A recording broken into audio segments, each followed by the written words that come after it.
sobre todos los cuidados y el monitoreo que se debe hacer al paciente en etapa crítica al momento de... Los podemos guardar para hacer otra cosa. Hay un audio que se está filtrando, colega Víctor, a ver si nos puede ayudar.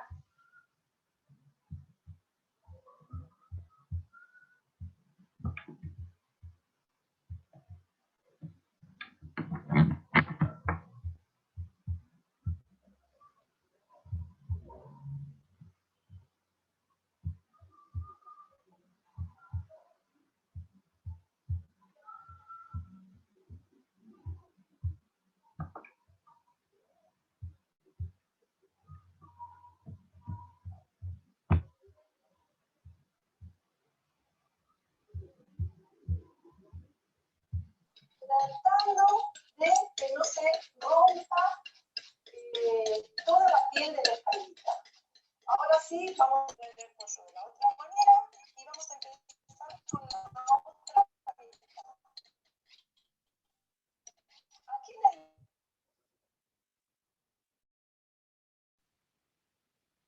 Colega Víctor, hay un audio que está filtrándose continuamente.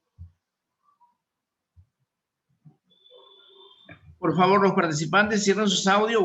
Vamos a tener que cerrar los audios de todos.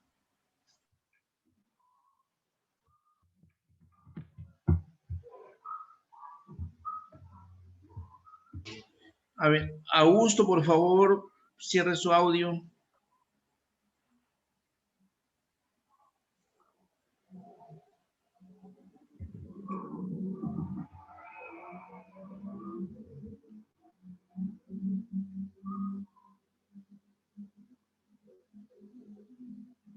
Ya, licenciada.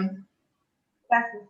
Como estábamos comentando, en esta tarde vamos a ver el manejo del paciente crítico al momento del ingreso a la unidad de cuidados intensivos y vamos a hacer una referencia pequeña al momento también del egreso del paciente de la unidad de cuidados intensivos. Hay muchos criterios que se usan para poder admitir al paciente a la unidad de cuidados intensivos. Por ejemplo, en este contexto de COVID que estamos viviendo, se prioriza a personas que no tengan muchos factores de riesgo, a personas más jóvenes, a menores de 60 años. Igualmente, nosotros en esta tarde vamos a ver los criterios según diagnóstico, según objetivos, según alteración hemodinámica o según prioridades, ¿no? Pero este contexto también va a ir de la mano de todo lo que son nuestros valores éticos y morales dentro del área de salud. Entonces, la Federación Mundial de Sociedades Intensivas nos dice que no debemos de al paciente, por ejemplo, llevarlo a un estado de agonía prolongado, ¿no? Porque recordemos que un paciente crítico va a entrar a nuestra unidad para ser invadido en todas las áreas y muchas veces esta invasión va a conllevar a múltiples complicaciones y tampoco le podemos permitir que su agonía sea muy difícil en este tipo de pacientes. Entonces, la prioridad, según estos objetivos de la Federación Mundial de Sociedades de Medicina Intensiva, que van a atender al paciente crítico, nos habla de mantener una vida de calidad. O sea, no podemos invadir a un paciente sin considerar que le vamos a dar una calidad en nuestra atención. Debemos aliviar el sufrimiento a este tipo de pacientes, evitar los riesgos, o sea, en vano no podemos tampoco colocarle múltiples catéteres o tal vez intubarlo a ese paciente porque sabemos que, por ejemplo, en una plaquetopenia, el riesgo de colocar una vía invasiva es muy alto. Entonces, este tipo de riesgos debemos evitar al momento de admitir a este paciente crítico. La idea, cuando ingresa a la unidad de cuidados intensivos, son pacientes que recuperemos su salud. Y debemos también respetar los derechos del paciente. Muchos de ellos nos piden pues, que no sean intubados, entonces en esos casos nosotros también debemos de respetar su opinión en que no desean ser intubados este tipo de pacientes, ¿no? Hay que respetar realmente su decisión de este tipo de pacientes. Nosotros tenemos los principios bioéticos que vamos a trabajar en todas las áreas, ya sea en primer nivel, segundo nivel, tercer nivel, cuarto nivel, hasta quinto nivel de atención, que son los institutos, en este caso el Instituto Nacional de Salud, el Instituto Nacional del Niño, el Instituto Nacional del Corazón. Todos estos, desde el primer nivel de atención, o sea, desde un puesto de salud, un centro de salud, nuestro trabajo como personal de salud debe estar basado en estos principios bioéticos: no maleficencia, beneficencia, autonomía y justicia. Si es que se va a realizar un procedimiento, nosotros debemos considerar la opinión del paciente si es que está en su sentido completo, quiere decir con un plasma de 15, ¿no?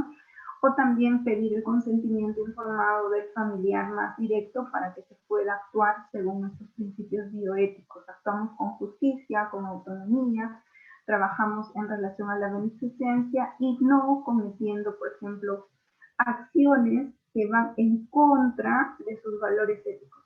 En el caso de los testigos de Jehová, ellos no admiten las transfusiones sanguíneas, entonces ahí no se debe actuar con maleficencia, porque es una doctrina, es un principio de su religión que no permite pues la transfusión sanguínea. Ahí entramos en un dilema ético en que se puede o no se puede transfundir si es que el paciente está en etapa crítica, pero ya la decisión la toma la familia, si es que el paciente no puede emitir una opinión. Entonces, nuestro trabajo siempre va a ser en relación a nuestros principios bioéticos. Considerando esto, nuestra unidad de cuidados intensivos es el área física, ¿no?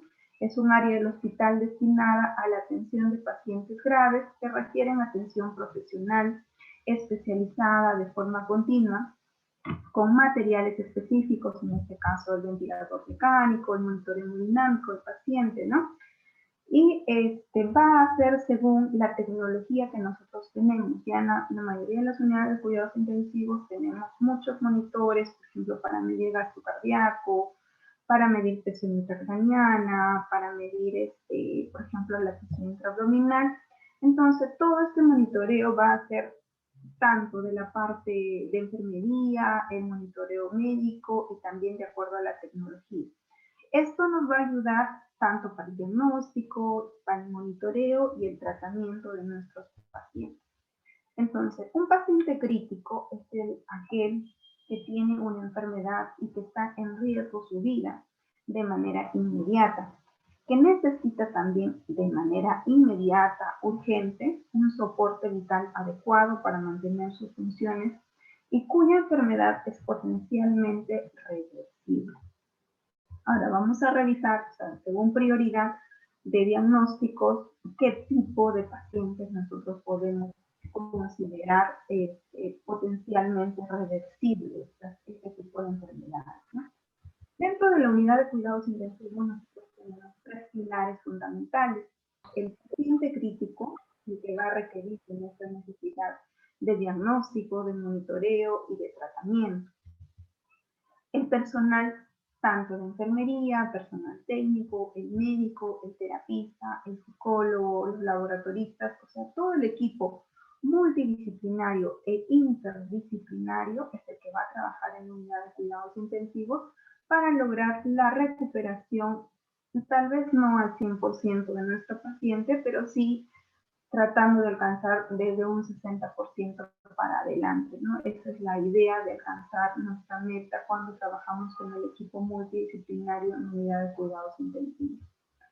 El tercer pilar vendría a ser la tecnología, ¿no? Por ejemplo, esta imagen que nosotros observamos, se coloca una línea arterial muy sencilla y a través de este traductor que se coloca de este sistema de FlowTrack podemos tener, por ejemplo, la medición de gasto cardíaco, índice cardíaco, presión venosa central, los índices, o sea, ya hay un monitoreo a raíz de un catéter que mide la presión arterial no invasiva, nos puede dar estos valores de monitoreo hemodinámico que ya son avanzados, como índice cardíaco, gasto cardíaco y resistencias vasculares. Inclusive, miren, tenemos la saturación venosa.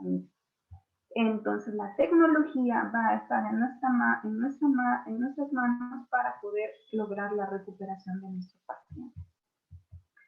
Si nosotros consideramos las prioridades del ingreso del paciente a la unidad de cuidados intensivos, tenemos las prioridades, por ejemplo, que son necesidad urgente, ¿no? Para que ingrese, el paciente tiene una necesidad de ventilación mecánica y monitorización invasiva. En este caso, los posoperados complejos, porque un posoperado inmediato de una apendicectomía no tiene criterio para la unidad de cuidados intensivos. Pero una laparotomía amplia, por ejemplo, eso sí requiere una unidad de cuidados intensivos. Insuficiencia respiratoria. El diagnóstico de COVID complicado, o sea, un síndrome de distrés respiratorio agudo, es un criterio para ingreso a la unidad de cuidados intensivos considerando la edad y considerando los factores de riesgo. También no nos olvidemos, no es que todo síndrome de distrés respiratorio agudo debe ir a la unidad de cuidados intensivos. Estamos viviendo una segunda ola dentro de un contexto muy difícil, entonces se está seleccionando pacientes para poder recepcionarlos en unidad de cuidados intensivos. Un shock o una inestabilidad circulatoria igualmente es un criterio para que ingrese como prioridad 1 a la unidad de cuidados intensivos. Dentro de la prioridad 2 tenemos pacientes que tienen comorbilidades. Quiere decir que tiene hipertensión arterial, es un paciente joven y tiene pues una neumonía por COVID. A eso se refiere con comorbilidades que pueden generar problemas más complejos. Igualmente, ¿no? Es un paciente quirúrgico, una cirugía de revascularización miocárdica que sea complicado, tal vez con un distrés respiratorio o simplemente una revascularización miocárdica pura, va a necesitar una unidad de cuidados intensivos. Este paciente que tiene una revascularización miocárdica quiere decir que ha tenido un infarto y anterior a ello, o sea, puede ser un paciente diabético, fibrilador, o sea, tiene múltiples factores de riesgo, pero está dentro de este contexto de que es un paciente menos de 75 años también, que tiene prioridad 2 para ingresar a la unidad de cuidados intensivos. Dentro de la prioridad 3 son pacientes, en realidad la clasificación se hace según prioridad, ¿no? Como lo estaba mencionando, es un cáncer metastásico con algún tipo de infección, es una sepsis, recuerden que la sepsis nos va a generar shock también, un shock distributivo, una disfunción miocárdica o una insuficiencia respiratoria. Y dentro de la prioridad 4, que está resaltado, son pacientes que posiblemente no van a ingresar, son pacientes que tienen cáncer metastásico, que no responden a quimioterapia ni a radioterapia, o pacientes que están en estado vegetativo persistente, ¿no? Hay criterios de prioridad que los pacientes vamos a admitir a la unidad de cuidados intensivos. Si consideramos, o sea, un paciente que está con una hemodinámica inestable, que no tiene factor de riesgo, o sea, no es hipertenso, no es diabético, no es fibrilador, pero sí tiene inestabilidad hemodinámica, quiere decir un pulso o una frecuencia cardíaca menos de 40, tiene criterios también para ingresar a la unidad de cuidados intensivos, pero con una evaluación global. No quiere decir que todo paciente con una frecuencia menos de 40 por minuto va a ingresar a la unidad de cuidados intensivos. Se tiene que buscar la causa de que por qué está con esa frecuencia cardíaca de 40 por minuto. Otro también, la frecuencia cardíaca que está mayor de 150 por minuto es otra característica en que nuestro paciente no va a tener un criterio específico para poder ingresar a la unidad de cuidados intensivos.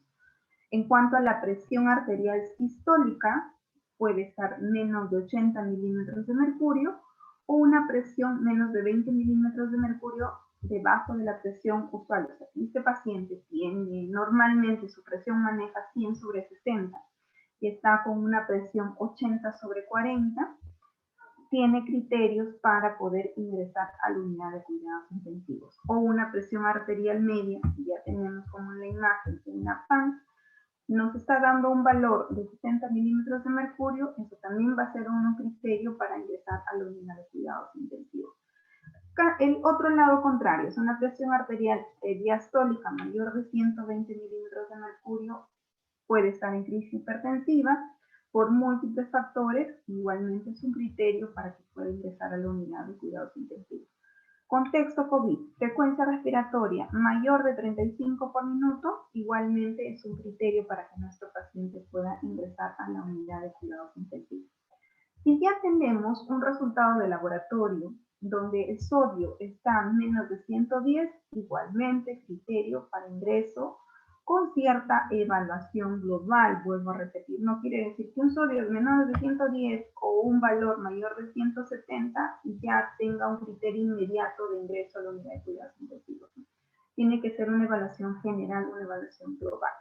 Un potasio sérico menos de 2 miliequivalentes, igualmente es un criterio, o un potasio mayor de 7 miliequivalentes, está con hiperpotasemia, va a ser un criterio para poder ingresarlo, ¿no?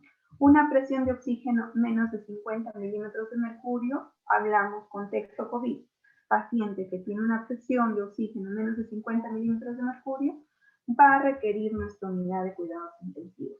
Igualmente, ¿no? Un pH menos de 7.1, o sea, quiere decir que está en acidosis, o un pH mayor de 7.7 que puede estar en alcalosis respiratoria o metabólica, el paciente va a ingresar. Una cetoacidosis diabética, o sea, quiere decir una glucosa mayor de 800 miligramos por decilitro, va a necesitar lo que es la unidad de cuidados intensivos. Un calcio sérico mayor de 15 miligramos por decilitro, igualmente tiene criterios para ingresar. O puede ser también por niveles tóxicos de drogas, en este caso sustancias que el paciente tal vez ha consumido de manera tal vez accidental o tal vez es consumidor de algún tipo de droga que le ha generado inestabilidad hemodinámica y comprende también la alteración neurológica, este paciente requiere la unidad de cuidados intensivos. Entonces, según criterios de parámetros hemodinámicos, tenemos según signos vitales y tenemos según los exámenes de laboratorio. Y según diagnósticos de médicos, o sea, diagnósticos médicos, también tenemos los criterios. Contexto COVID es falla respiratoria que requiere una intubación inminente, ¿no? Ahí tenemos inestabilidad pulmonar, inestabilidad hemodinámica, una hemolisis masiva. Entonces, todos estos son criterios para que nuestro paciente ingrese a la unidad de cuidados intensivos. Y si evaluamos el sistema cardíaco, un shock cardiogénico es sí criterio muy de prioridad 1 para que pueda ingresar a la unidad de cuidados intensivos. Una insuficiencia congestiva, con falla respiratoria o necesidad de soporte hemodinámico, igualmente, ¿no? Así como el infarto, están resaltados, por ejemplo, estas dos patologías que son más comunes que se van a ingresar a la unidad de cuidados intensivos, pero dentro de la lista también hay otros, por ejemplo, un bloqueo auriculoventricular completo, o sea, quiere decir una frecuencia cardíaca menos de 40, que está diagnosticado como un bloqueo auriculoventricular de tercer grado, también es un criterio para que ingrese a la unidad de cuidados intensivos. Una crisis hipertensiva, igualmente criterio para que ingrese a nuestra unidad. Si consideramos el estado neurológico, vamos a tener un coma por causas metabólicas, un coma por causas tóxicas o por causas anóricas, que viene a ser tóxico o anórico. Pacientes que también están en muerte cerebral, pero es candidato a ser donador de órganos, estos pacientes son esenciales o de prioridad 1 para que puedan ingresar a la unidad de cuidados intensivos. Siempre el estado neurológico nosotros lo vamos a evaluar con la escala de Glasgow, ¿no? Es la que nos va a guiar nuestro trabajo para estar evaluando nuestros desórdenes neurológicos en este tipo de pacientes. En cuanto a los problemas endocrinológicos, lo más común que hemos tenido es una cetoacidosis diabética que causa inestabilidad hemodinámica. ¿Qué podemos tener en este paciente? Paciente comatoso, tal vez con distrés respiratorio, puede tener hipotensión, ¿no? Y esta puede estar también desaturando, que la cetoacidosis diabética que te genera una glucosa, como ya habíamos visto, hasta de 800, ¿no? Puede ser que no lleguemos a 800, con 400, el paciente está comatoso, entonces es una prioridad que puede ingresar a la unidad de cuidados intensivos, ¿no? Esta cetoacidosis también te puede generar, como ya les mencionaba, problemas respiratorios, tanto de acidosis como alcalosis respiratoria. Los problemas tiroideos, que son los más comunes, que van a generar también ingreso a la unidad de cuidados intensivos. ¿Y cómo vamos a ir evaluando estos problemas de cefaloacidosis diabética, por ejemplo, con el Glasgow, ¿no? Un Glasgow deteriorado, evidentemente, como dice acá, ¿no? Menos de 7 puntos, el paciente está comatoso, requiere una evaluación y el ingreso a la unidad de cuidados intensivos. Y un Glasgow por debajo de 8 puntos, evidentemente tiene insuficiencia respiratoria y requiere pues un manejo a través de la intubación endotráquea. Otros criterios para ingresar a la unidad de cuidados intensivos según diagnóstico es la ingestión o la sobredosis de droga. Nosotros hemos tenido pacientes que han consumido algún tipo de droga, por ejemplo, consumidores de marihuana, consumidores, por ejemplo, de algún tipo de droga sintética, que han llegado al estado comatoso o por una crisis de taquicardia, de arritmias, ¿no? Que te generan y son ingresados a la unidad de cuidados intensivos. Que te van a generar en forma evidente inestabilidad hemodinámica en general, porque va a estar taquicárdico, hiperventilando, con crisis hipertensiva, y también puede estar pues deteriorado lo que es la evaluación pupilar, ¿no? O sea, vamos a tener pacientes que también han intentado quitarse la vida y como por ejemplo el caso de el consumo del veneno que es para las ratas. Entonces, en este caso, ingresa a la unidad de cuidados intensivos para nosotros atropinizar al paciente. Empezamos pues con unas pupilas muy dilatadas y a medida que vamos colocando la atropina, vamos evaluando la respuesta pupilar en este tipo de pacientes. En el caso de enfermedades gastrointestinales, tenemos las hemorragias digestivas, ya sea de tipo alta o de tipo baja, las pancreatitis severas, y sí hemos tenido en el caso de pacientes que hace pancreatitis severa de 2 o 3 meses que requieren nutrición parenteral, nutrición enteral por sonda nasoregional y reposo absoluto. Entonces, el sistema digestivo, hemos tenido pancreatitis severa que han estado en unidad de cuidados intensivos, ¿no? Insuficiencia hepática fulminante también que ha generado falla hepática en forma general. Esos son los tipos de diagnósticos que nos van a llevar a la unidad de cuidados intensivos.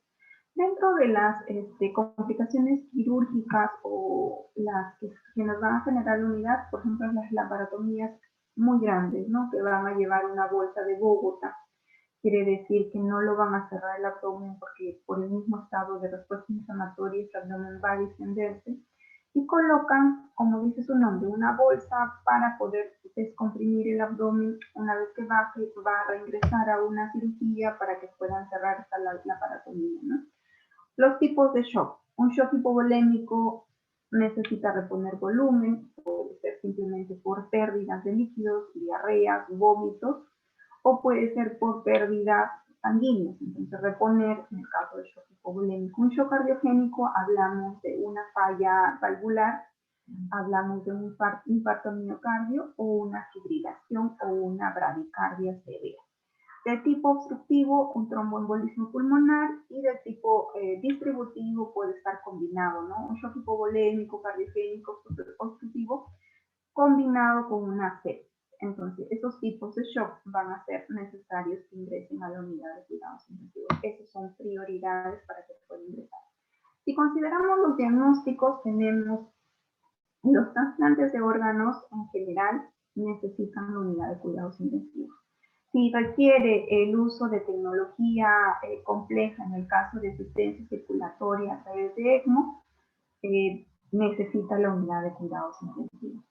En caso de emergencias y desastres, como ocurrió el último desastre natural que tuvimos, el terremoto de Pisco, ha sido necesario también que muchos de nuestros hermanos de ahí de la zona sur puedan ingresar a la unidad de cuidados intensivos por su estado crítico, ¿no?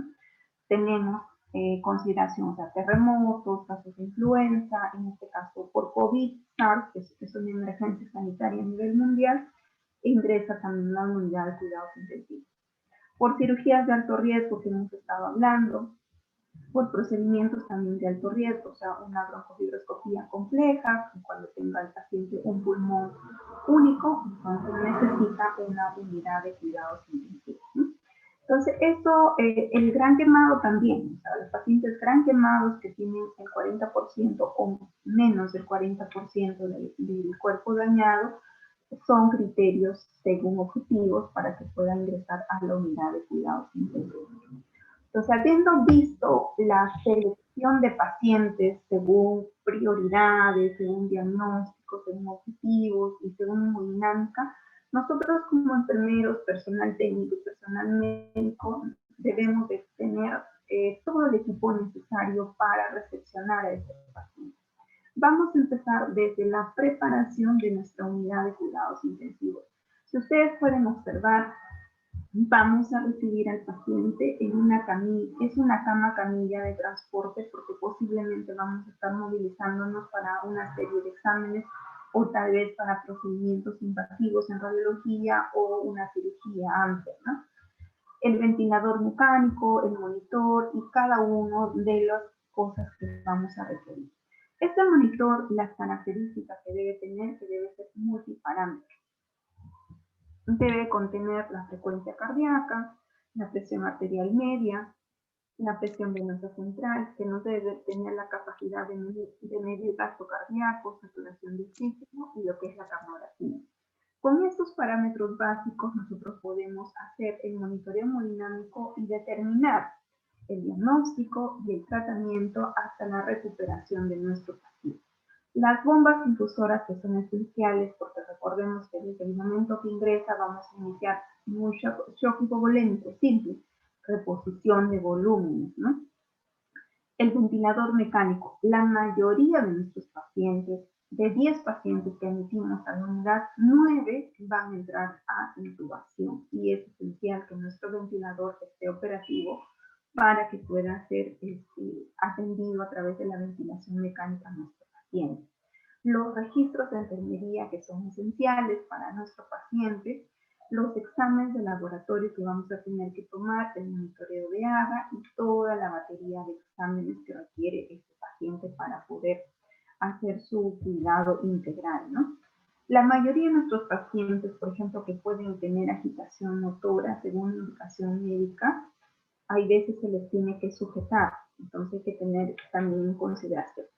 Este paciente puede estar en hipertermia, o sea, con fiebre, o puede estar en hipotermia. Yo voy a recepcionar a un paciente que viene de cirugía por una laparotomía amplia, hoy obviamente va a estar hipotérmico. Entonces yo necesito tener la manta térmica para regular la temperatura de este paciente. Y si tenemos el lado contrario, el paciente está con temperatura mayor de 38,5 que no cede a antipiréticos, no cede a medios físicos, nuestra manta térmica también nos va a ayudar a regular la temperatura, ¿no? El aspirador de secreciones obviamente es paralelo a cómo se prepara nuestro ventilador mecánico, debe estar operativo nuestro aspirador. El coche de paro siempre tiene que estar equipado y a la mano cuando nosotros vamos a recepcionar a nuestro paciente, ¿no? Recordemos que en el momento que está intubando el médico y nosotros estamos asistiendo como personal de enfermería, puede ocurrir algún evento de parada cardíaca o requerir la xenonalgesia, entonces el coche de paro se necesita toda la medicación para asistir en el procedimiento o también en el evento que puede ocurrir al momento que se está realizando el procedimiento. Entonces, esto vienen a ser en forma general y básica, porque ya después a esto lo podemos tener aditamentos, ¿no? El balón de contrapulsación, las ondas por flow track, el medidor de gasto cardíaco puede ser una sonda cardio-pump. Todos estos equipos van a ser adicionales, pero al momento que nosotros recepcionamos son todas las cosas básicas o el equipamiento básico que nosotros debemos de tener en nuestra unidad al momento de recepcionar a nuestro paciente. Es obvio y es prioritario que cuando a mí me estén reportando al señor Rodríguez, yo también debo recepcionar al momento que esté ingresando el señor Rodríguez, debo de verificar el brazalete de identificación y cuando ya haya terminado todos los procedimientos, hacer el registro en el tablero que tenemos nosotros en el pie de la cama del paciente, donde registramos nombre, seguro, riesgo de úlceras por presión y riesgo de caída. Viene con el brazalete de identificación, marcamos si tiene el brazalete, la ubicación puede ser en la pierna o puede ser en el brazo, entonces se coloca, ¿no?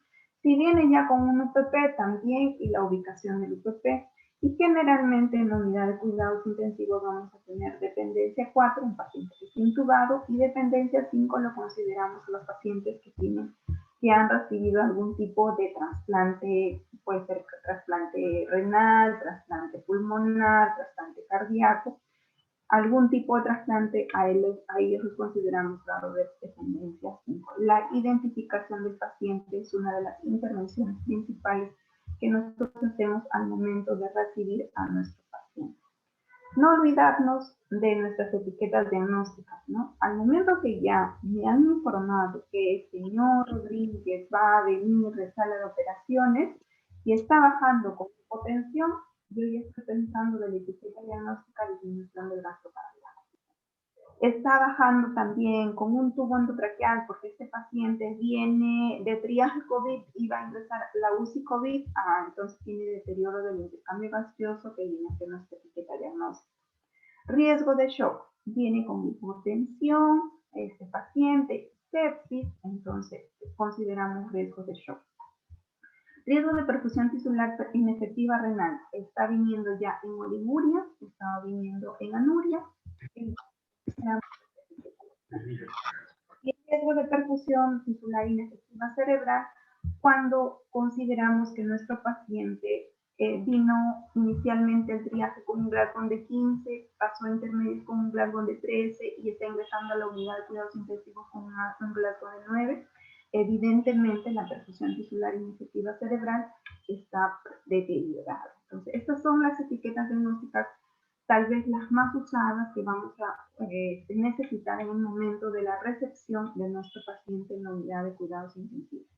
A estas etiquetas recuerden que debemos de colocar el relacionado a y podemos también completarlo por evidenciado, ¿no? O sea, ¿qué es lo que estamos viendo? Cuando se trata de riesgo de perfusión tisular inefectiva, vamos a quedar esta etiqueta, puede así quedar así como está mencionada, o podemos considerar factor evidenciado a, supongamos, riesgo de perfusión tisular inefectiva renal evidenciado por anuria. Queda ahí esa etiqueta diagnóstica. Y cuando es disminución del gasto cardíaco relacionado a alteración de la precarga, cuando se trata de una hipotensión y que responde a volúmenes y está viniendo con una PVC baja y una presión arterial baja. Esos son más o menos unos ejemplos en cuanto a las etiquetas diagnósticas y el relacionado que nosotros podemos trabajar al momento de hacer los registros de enfermería una vez recepcionado a nuestro paciente. Entonces, ¿qué es el monitoreo hemodinámico, no? Es la obtención de información del funcionamiento cardiovascular del paciente con el fin de diagnosticar y guiar la terapéutica del paciente con hipoperfusión tisular. Todo paciente que entra a la unidad de cuidados intensivos está ingresando para un monitoreo hemodinámico.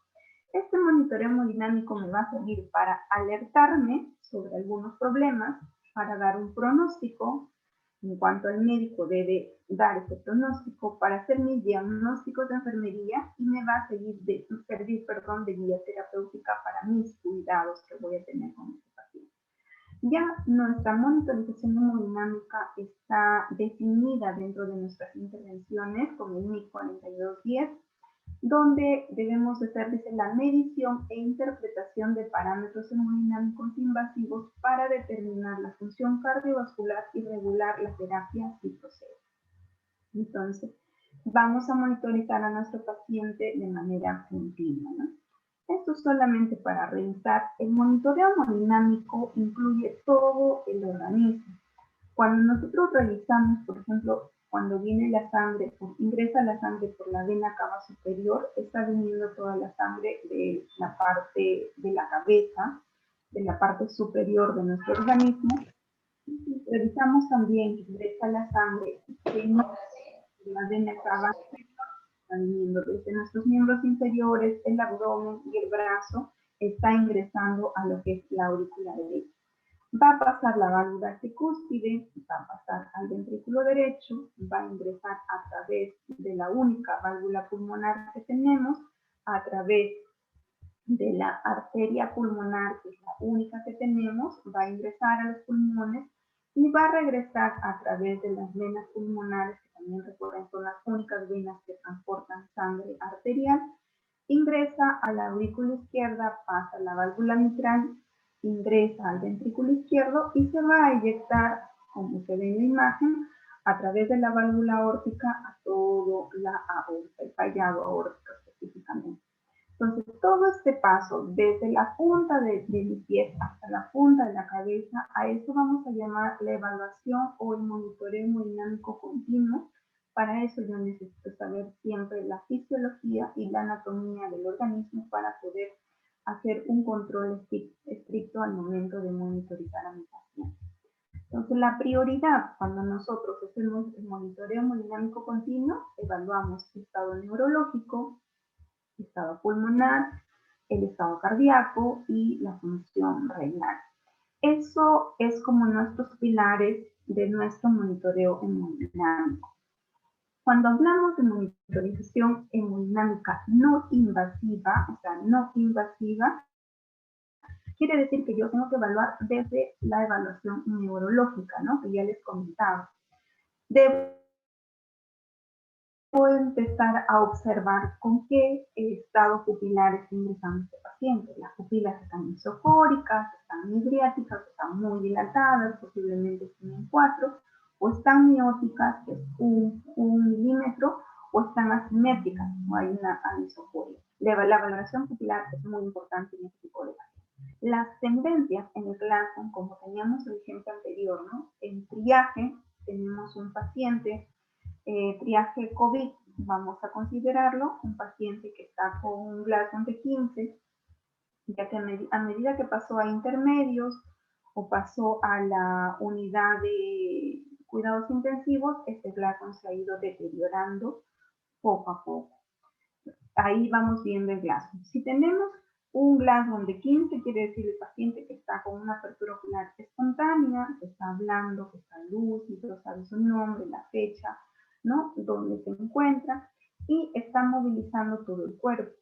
Pero obviamente si el Glasgow le llamo señor Rodríguez, y no tengo ninguna respuesta, no abre los ojos, no hay factor que interfiera para que pueda abrir los ojos de ese paciente, le voy a asignar una puntuación de 1. Si hay solo sonidos y gemidos en la respuesta verbal, le asigno una puntuación de 2. Y si extiende solo el brazo, le asignamos una puntuación también de 2. Está con un Glasgow de 5, requiere evaluación minuciosa neurológica y el médico decidirá si se va a intubar, porque asociado a eso, al coma, el paciente también puede tener distrés respiratorio. Entonces, la evaluación neurológica nos va a ayudar bastante a determinar cómo va a ser nuestro trabajo más adelante en cuanto a los cuidados y de manera oportuna vamos a hacer el manejo en conjunto con todo el equipo de salud de la unidad de cuidados intensivos. Dentro de la monitorización no invasiva, una vez que hemos evaluado el estado neurológico de nuestro paciente, vamos a hacer la monitorización respiratoria.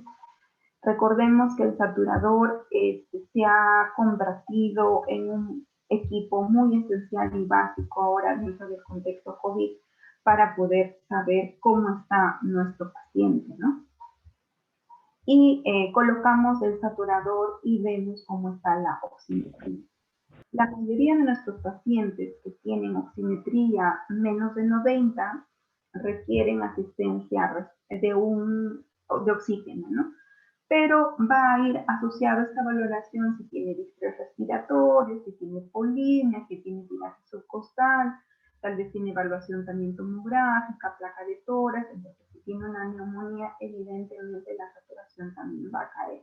Entonces juega un papel importante la monitorización respiratoria, tanto de la frecuencia respiratoria como la saturación.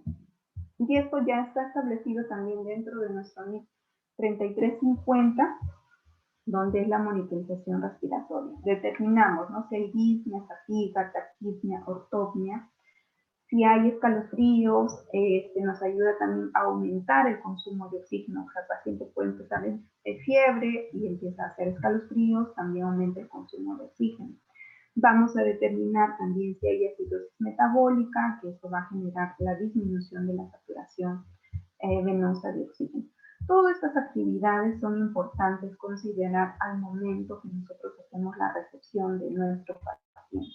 Y vamos interviniendo, no solamente monitorizo y voy interviniendo, porque paralelo a esto, si está desaturando y está con disney paciente, posiblemente vamos a proceder con el equipo médico a la intubación de nuestro paciente.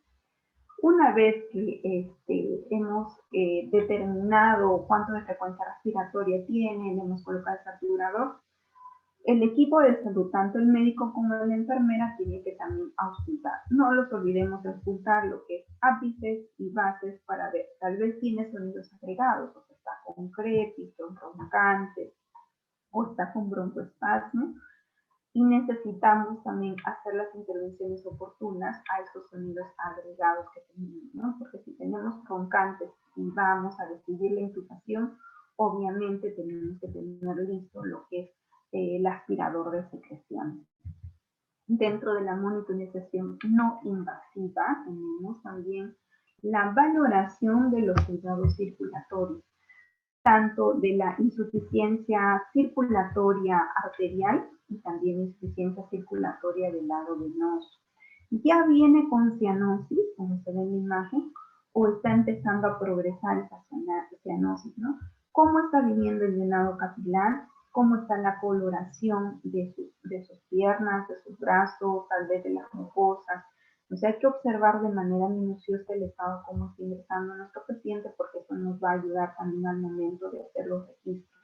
Ya viene tal vez congestivo, o sea, con edema y también los pulsos periféricos, en este caso los periales, popliteos ya disminuidos, o está viniendo ya tal vez con una necrosis de algún tipo periférico, o sea, puede haber necrosis de algún dedito del pie. Entonces, la observación al momento del ingreso a la unidad de cuidados intensivos es integral para poder observar. Dentro de la regulación hemodinámica también no invasiva, nosotros de manera momentánea podemos colocarle una manga de presión y empezar a controlar la presión en este tipo de pacientes, ¿no? Mientras se va preparando todo el equipo para colocar una línea arterial, porque primero se procede a lo que es la intubación, tal vez si es su problema respiratorio. Paralelo a ello, también se puede ir colocando la línea arterial, pero yo necesito tener una presión arterial de base y para eso coloco la manga de presión y empiezo a monitorizar, ¿no? La presión arterial es el resultado de la presión ejercida sobre las paredes de las arterias durante la sístole y la diástole ventricular.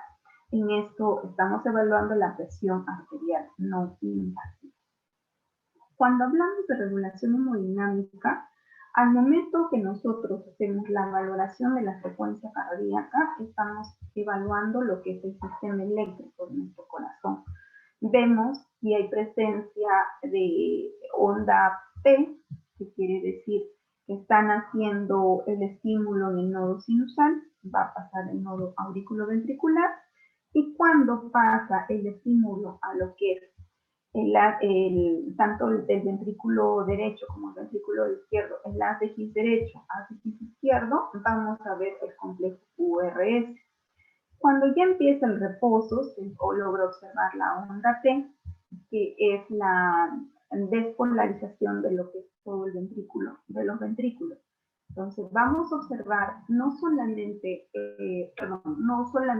vamos a colocar los electrodos, sino vamos a evaluar si está viniendo en ritmo sinusal, está viniendo en ritmo de SA, está viniendo en bradicardia. Es importante para eso conocer, como les decía, la fisiología del sistema eléctrico de nuestro corazón. Esto es un EKG normal.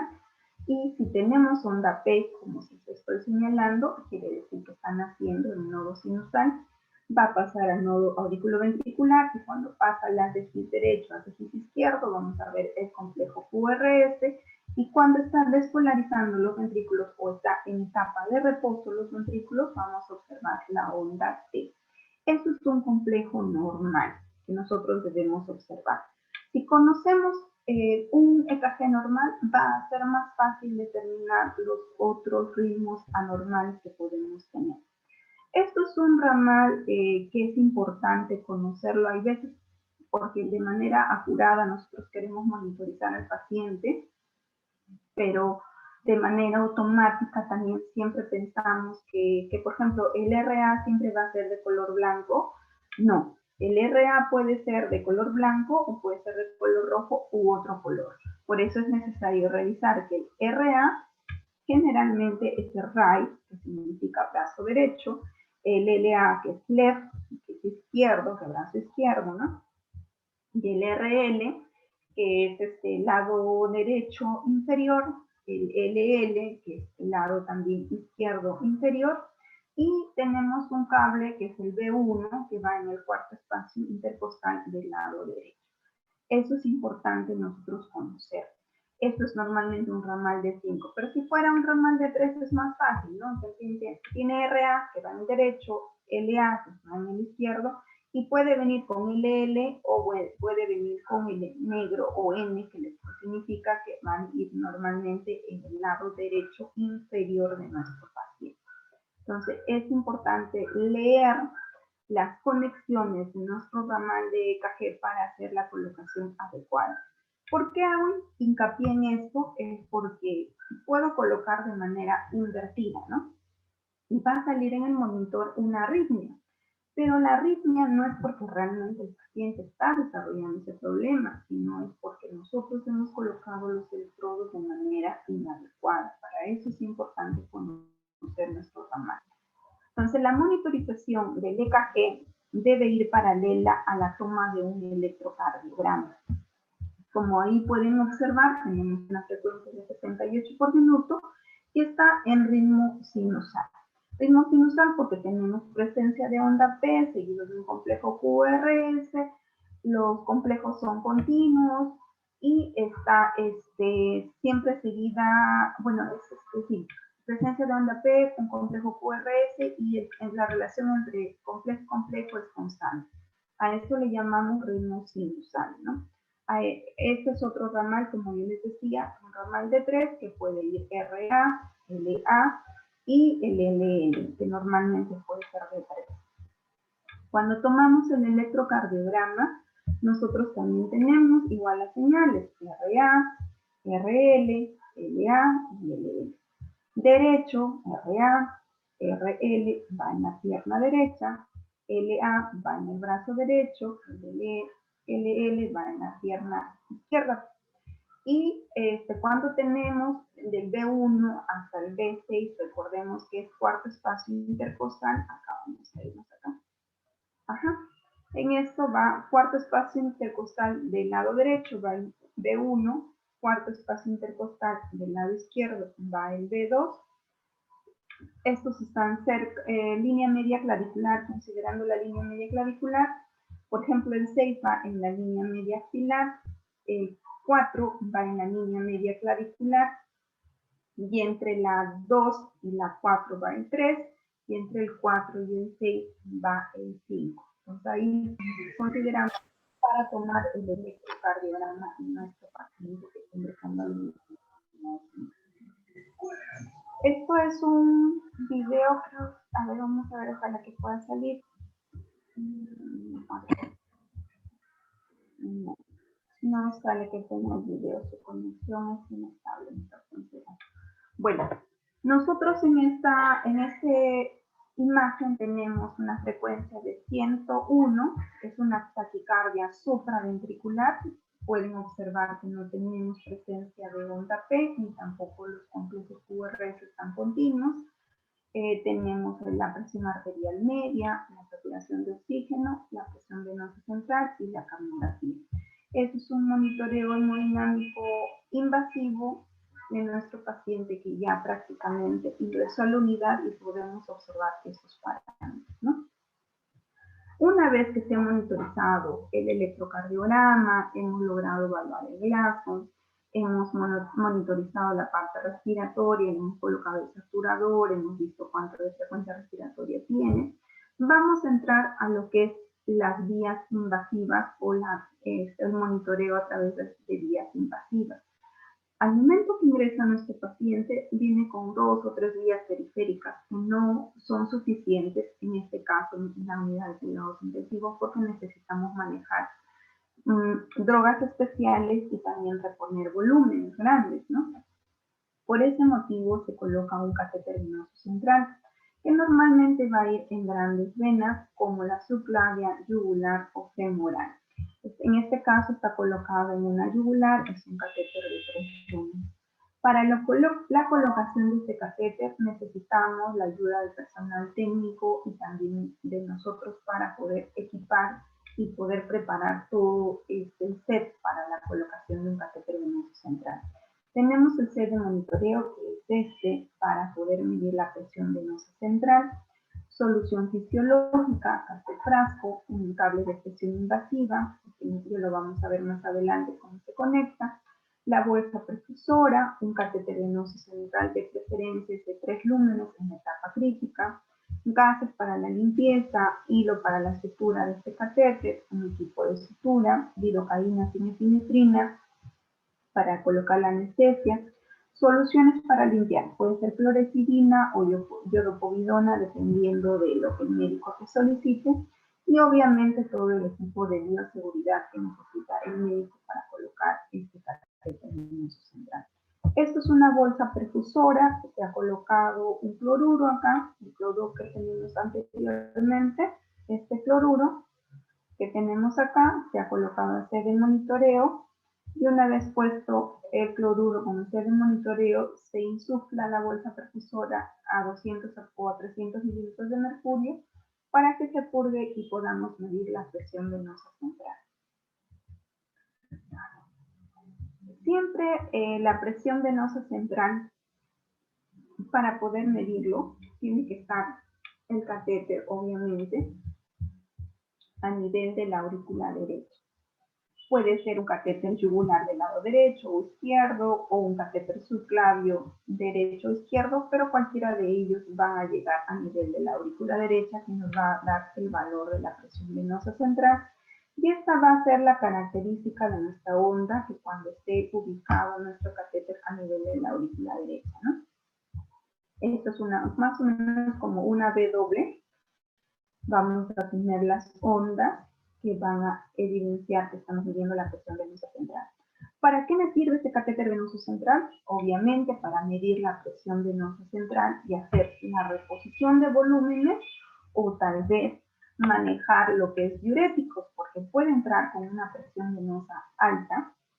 El paciente está con un patrón congestivo, necesita eliminar volúmenes y requiere medir la presión venosa central y manejar con diuréticos. O puede ser el lado contrario, viene con una presión venosa central de 1 milímetro de mercurio, obviamente el paciente está chocado, requiere manejo de volúmenes, entonces necesitamos medir la presión venosa central. Si hablamos de centímetros de agua, a 12 centros de mercurio, debe estar hasta 8 milímetros de mercurio. Y un catéter venoso central nos va a ayudar para hacer un parámetro para decidir la administración de fluidos, que ya lo comenté, nos va a evaluar la precarga de este paciente, nos va a ayudar también a manejar lo que es las drogas inotrópicas y los vasodilatadores. El catéter, una vez colocado, como pueden observar, tiene 3 lúmenes, va a ayudarnos para iniciar inotrópicos. La mayoría de nuestros pacientes que entran a la unidad de cuidados intensivos entran en una etapa de shock. Este shock me va a dar por evidencia que debo utilizar inotrópicos. Puede ser noradrenalina, adrenalina, dopamina, dobutamina, levosimendan, cualquiera de estos medicamentos necesito yo utilizar en esta etapa con este catéter venoso central. No puedo poner inotrópicos por vía periférica. Todos mis catéteres deben estar bien señalizados. Por ejemplo, este que está cubierto, obviamente debe tener nitroprusiato o alguna solución que requiere la protección de la luz, o sea, un medicamento que requiere protección. Debe estar conectado a las llaves que correspondan, ¿no? Por ejemplo, este que es el lumen distal, está conectado para medir la presión venosa central, Y ahí siempre conectamos también lo que es la hidratación de nuestro paciente. Para eso nos va a servir un catéter venoso central. ¿Qué drogas más comunes tenemos usadas cuando ya tenemos un catéter venoso central? Ya les comunicaba, ¿no? De la noradrena, dobutamina, dopamina, adrenalina, levosimendan, vasopresina, amiodarona, que es un antiarrítmico, nitroglicerina, nitroglucerina. Inotrópicas, entonces va noradrena, dobutamina, dopamina, adrenalina, levosimendan y vasopresina. Todos estos medicamentos nos van a ayudar a subir la presión arterial, a mejorar la contractibilidad de nuestro paciente. La miodarona actúa como un antiarrítmico en las crisis de fibrilación auricular con respuesta ventricular alta, quiere decir una frecuencia mayor de 100, de 110, de 120 por minuto. Está fibrilando ese corazón y necesitamos miodarona. Cuando hay crisis hipertensiva, vamos a manejar los vasodilatadores de nitroglicerina y nitroglucerina. Yo les voy a enviar este cuadrito. Estas son las diluciones que normalmente nosotros hacemos, ¿no? en el Hospital Almenara, pero de acuerdo a la institución ustedes van a encontrar la variación que puede haber en cuanto a las diluciones. Por ejemplo, el levosimendan se pueden indicar 12.5 en 250 o en 500, depende de la indicación mínima. Así como la dobutamina, para solo un frasco, así me han dicho. dos frascos. Esto va a No autorización, ahí está, sí, mire, escuchas, estás diciendo autorización. ¿Por qué no le cuentas a tu hermana lo que me cuentas a mí? A ver, por favor, ese audio que se está filtrando. Gracias. El efecto de estas drogas, como les mencionaba, es que nos ayuden a mejorar la presión arterial. En este caso, la noradrenalina nos va a ayudar a mejorar la presión arterial, la PVC, el gasto cardíaco, mejora la resistencia vascular sistémica y mejora también la presión de arteria pulmonar. Por defecto, nos va a subir la frecuencia cardíaca, así como la dopamina va a aumentar también la frecuencia cardíaca. La dobutamina nos va a aumentar también la frecuencia cardíaca, la presión arterial media, la PVC, el gasto cardíaco, pero va a disminuir la resistencia vascular sistémica y no tiene ningún efecto, miren, frente a la presión de arteria pulmonar. Y en el caso de nitroglicerina, que también lo usamos comúnmente, aumenta la frecuencia cardíaca, pero disminuye la presión arterial, disminuye la presión venosa central, mejora el gasto cardíaco, disminuye la resistencia vascular sistémica y disminuye también la presión de arteria pulmonar. Entonces, este cuadrito nos va a ayudar bastante al momento que nosotros hacemos la reflexión de este paciente, puede ingresar con una media de 60. Iniciamos noradrena y va a subir nuestra presión arterial media a 70 y la frecuencia que estuvo en 80 va a subir en 90 también.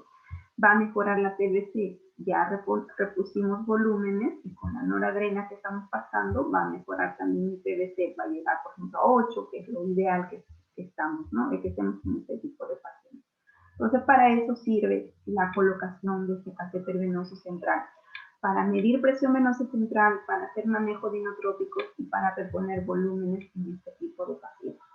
Como todo procedimiento tiene su riesgo, después de la colocación, los médicos indican una placa de tórax para el control de la ubicación del catéter venoso central. ¿Qué complicaciones podemos tener al momento de la inserción del catéter venoso central? Puede haber un hematoma, puede presentarse una fístula arteriovenosa, un hemotórax, un pilotórax, neumotórax, una injuria nerviosa, ruptura cardíaca, embolismo aéreo, ruptura de catéter o de la guía. Son complicaciones que se dan de 20 una, ¿no? O sea, son complicaciones muy mínimas que pueden existir tal vez por parte del momento de realizar el procedimiento. Y en el catéter, ¿qué podemos encontrar? Que se ha trombosado, o sea, se ha tapado nuestro catéter, que por la misma manipulación se ha infectado este catéter, puede haber arritmias por la presencia de este catéter a nivel de la aurícula derecha, o puede haber un microtórax porque la ubicación del catéter tal vez no es la Estas vendrían a ser las complicaciones de un catéter venoso central. presión arterial invasiva, nosotros vamos a tener en cuenta que nos va a dar un valor real, inmediato y eficaz de la presión arterial, ¿no? Entonces, esto nos ayuda a ver la presión de perfusión en los tejidos en general de nuestro organismo. Cuando hablamos de presión arterial sistólica, está determinada por el volumen sistólico proveniente del ventrículo izquierdo por la velocidad de eyección relacionada con la capacidad de la arteria. ¿Qué quiere decir? Si esta presión arterial sistólica, yo estoy tomando, me sale 120, 140, 100, no sé, 200, que es mi presión sistólica, está hablando del trabajo del lado izquierdo. Todo lo que vemos de rojo, estamos hablando de ese trabajo, el trabajo sistólico. Y cuando empieza la fase de reposo, llamamos la presión arterial diastólica, que coincide con la relajación ventricular, o sea, los ventrículos están relajados y se establece con la resistencia vascular periférica.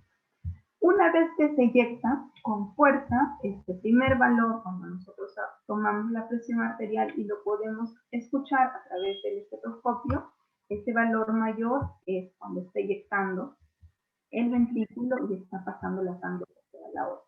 Y cuando termina de eyectar, empieza la fase de reposo, el último valor que encontramos como la presión diastólica. Igualmente, esta presión nos ayuda para hacer mediciones exactas de la presión arterial, para el manejo de drogas inotrópicas y vasodilatadoras, para la reposición de líquidos, para la toma de muestras para el monitoreo de gases arteriales y toma de muestras de laboratorio. Ya recordemos que en el contexto, por ejemplo, COVID o paciente crítico, no podemos estar punzando de manera continua para tomar gases arteriales. Entonces, este catéter de presión arterial media nos ayuda para monitorear también gases arteriales y también las muestras del laboratorio. Esperemos que puedan pasar este video. Esto es un monitoreo hemodinámico, como ya les decía, miren, esto se trata de una taquicardia sinusal. La taquicardia es cuando la frecuencia está mayor de 100, la saturación está en límite, 94%, tenemos una presión arterial media, lo que estamos viendo en rojo, en 87 de media, la sistólica está en 124 y la diastólica en 67. Miren la onda de presión venosa central, está un valor en 6 milímetros de mercurio, y estas son las ondas amarillas de la camografía, que normalmente está en 33 a 35. Estos son los dos cables invasivos que normalmente vamos a tener para conectar nuestra presión venosa central o para conectar nuestra línea arterial, ¿no? Vamos a volver a ver.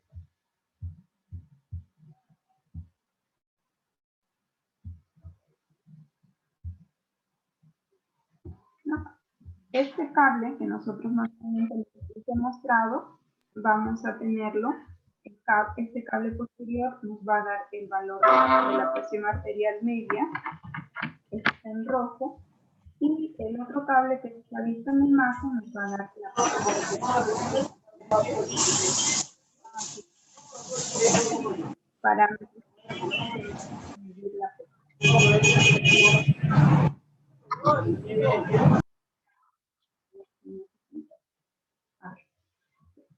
Dentro del procedimiento para la colocación de esta línea arterial, nosotros podemos utilizar una bránula común y corriente, es una bránula número 18 o número 20.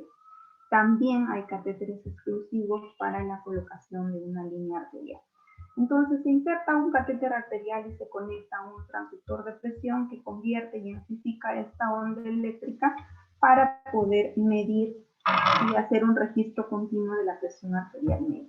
Entonces el catéter está puesto acá, se coloca el apósito, se fija bien los catéteres y podemos empezar a ver este tipo de onda que lo vamos a ver a detalle más adelante. Vamos a tener casi la mayoría de los materiales que igual nos van a servir para la colocación de catéter venoso central, que va a variar solamente la presencia del catéter periférico, que va a ser un 18 o un 20, o sea, una bránula o un Avocat número 18 o número 20 para la colocación de esta línea arterial.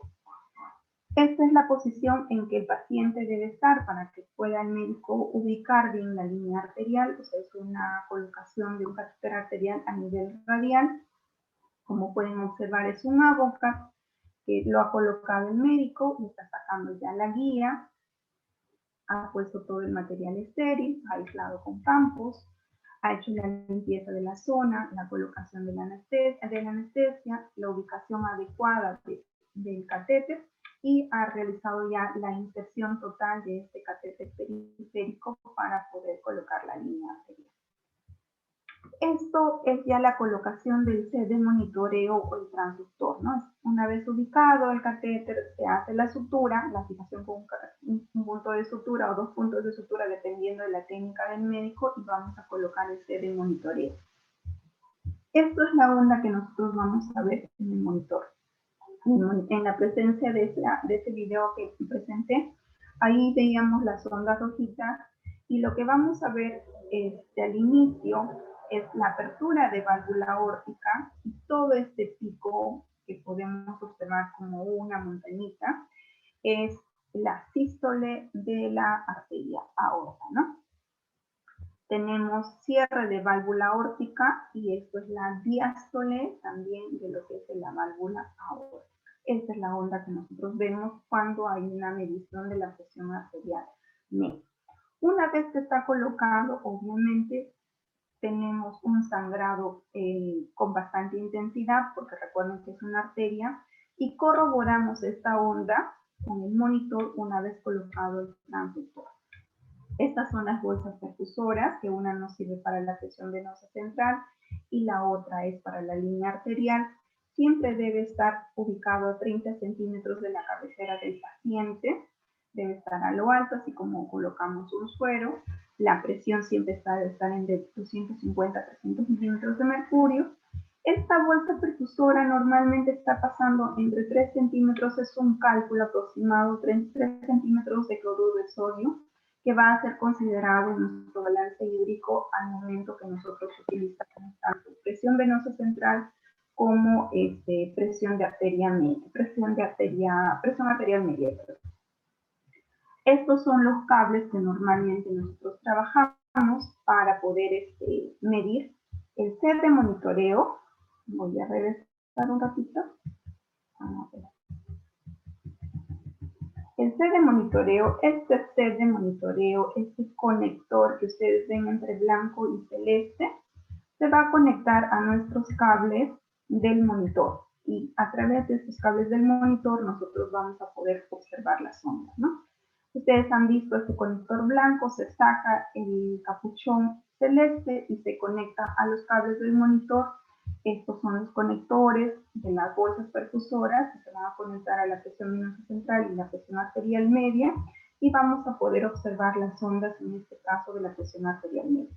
Son conectados a los cables correspondientes, se ubica el eje flebostático y se va a calibrar, que lo vamos a ver más adelante. La calibración. Mire, es el set de una línea arterial y esto es el set de presión venosa central. ¿Cómo vamos a hacer la calibración o cómo vamos a hacer la ubicación del eje flebostático?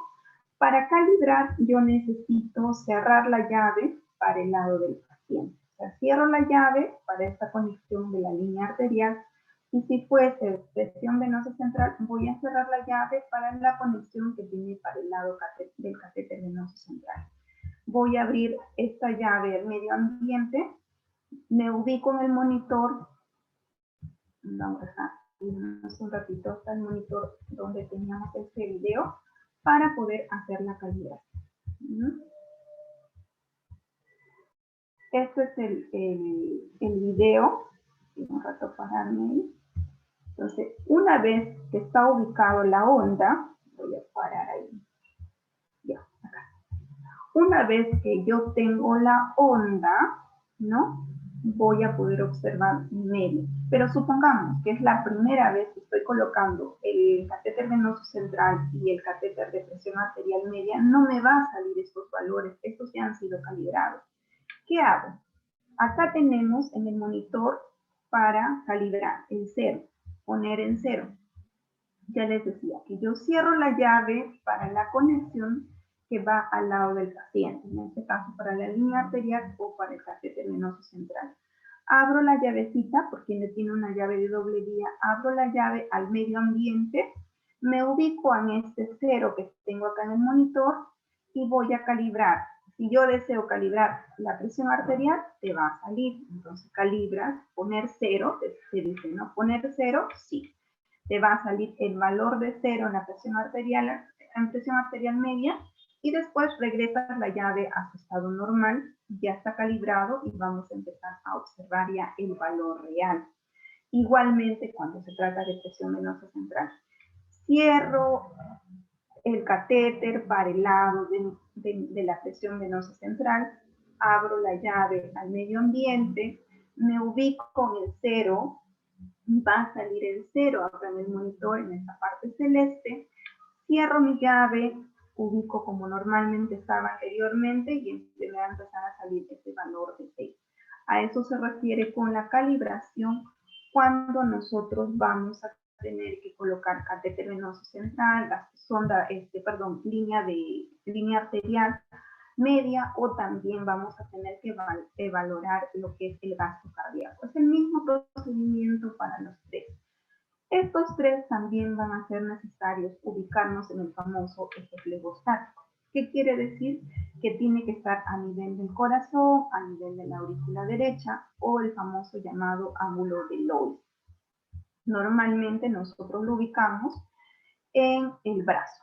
Consideramos la línea media axilar y el cuarto espacio intercostal o a la altura de la mama y ubicamos en el brazo el set.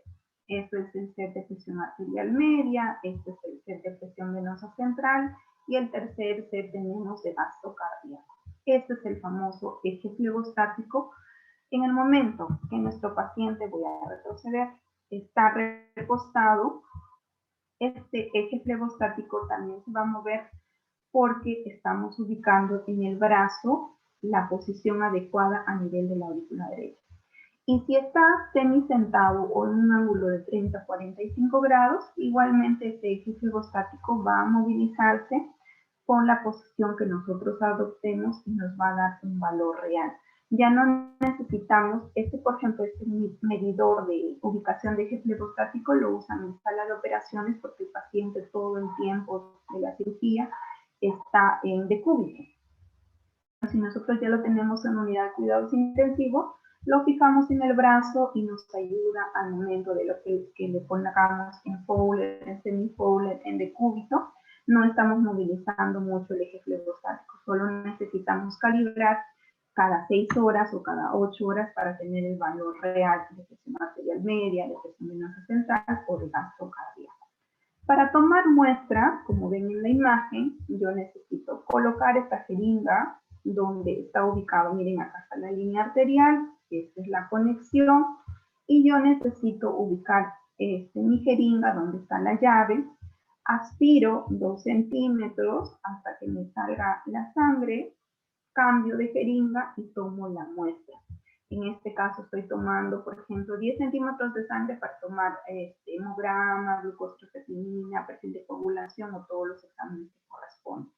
Yo siempre debo utilizar manoplas para tomar las muestras, utilizar gasas para dejar limpia este catéter. Y si estoy tomando gases arteriales, lo que voy a hacer igualmente, aspirar primero 2 centímetros, de ahí colocar la jeringa de agua y tomar la muestra para poder hacer el procesamiento de los gases arteriales. Esta es la onda de una presión arterial media y como pueden observar, eso es el trabajo específicamente de la válvula aórtica. Apertura de válvula aórtica, la sístole aórtica, cierre de válvula aórtica y diástole de aórtica. Eso es lo que normalmente nosotros vemos en una onda de presión arterial media que nos va a determinar y nos va a ayudar para manejar inotrópicos, para manejar vasodilatadores, para hacer reposición de volúmenes, para tomar muestras, para monitoreo de gases arteriales. Para eso nos sirve bastante la presión arterial media. Obviamente, todo paciente que entra en unidad de cuidados intensivos tiene que tener su línea arterial media. Otra de las actividades también dentro del monitoreo invasivo es la intubación. Ya hemos visto los catéteres invasivos, tanto catéter venoso central como línea arterial, y también la colocación de sondas Foley y sonda nasogástrica. Estos son ya procedimientos invasivos, ¿no? Una vez que se ha estabilizado tal vez al paciente con la reposición de volumen o tal vez paralelo, porque en ese momento que es la etapa crítica, hay veces ayudan 2 o 3 médicos, igualmente trabajamos 3 a 4 enfermeras en el momento que nosotros hacemos la recepción de nuestro paciente. A medida que se va poniendo la línea arterial, se va colocando el catéter venoso central tal vez, también hay otro equipo que está trabajando la intubación de nuestro paciente. Y para esto necesitamos nosotros nuestra bolsa resucitadora, el laringoscopio con todas las hojas, los tubos endotraqueales, la aspiración completa y obviamente el coche de paro con nuestras medidas de bioseguridad. Yo debo conocer y antes de presentar el tubo al médico, yo tengo que probar. Una vez que tengo el tubo endotraqueal, en este caso para las mujeres de 7 a 7.5 y para los varones de 7.5, 8, 8.5 o 9, dependiendo de lo que te pide el médico, yo debo de abrir por la parte superior, por esta parte, y debo tener el conector o el balón piloto para insuflar y verificar que ese balón de neumotaponamiento no esté roto, no esté dañado, porque imagínense, intubar en una emergencia y después que está colocado el tubo endotraqueal, recién darme cuenta que estaba roto el balón de neumotaponamiento, es un trabajo doble, ¿no? ¿Qué vamos a hacer? Entonces, para evitar estas cosas, nosotros como personal de enfermería responsable, lo que hacemos es verificar que ese balón de neumotaponamiento esté íntegro.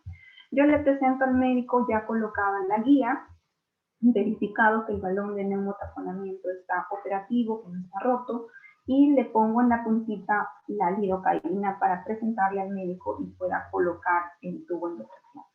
Una vez que está colocado, se verifica con la auscultación, también nos puede ayudar la capnografía para poder verificar que el tubo está bien colocado en la vía respiratoria, y debo de verificar también en qué nivel está quedando este tubo endotraqueal, en nivel 21, 20, 22, 23, dependiendo de la altura del paciente o tanto corto o largo el cuello que vaya a tener este paciente.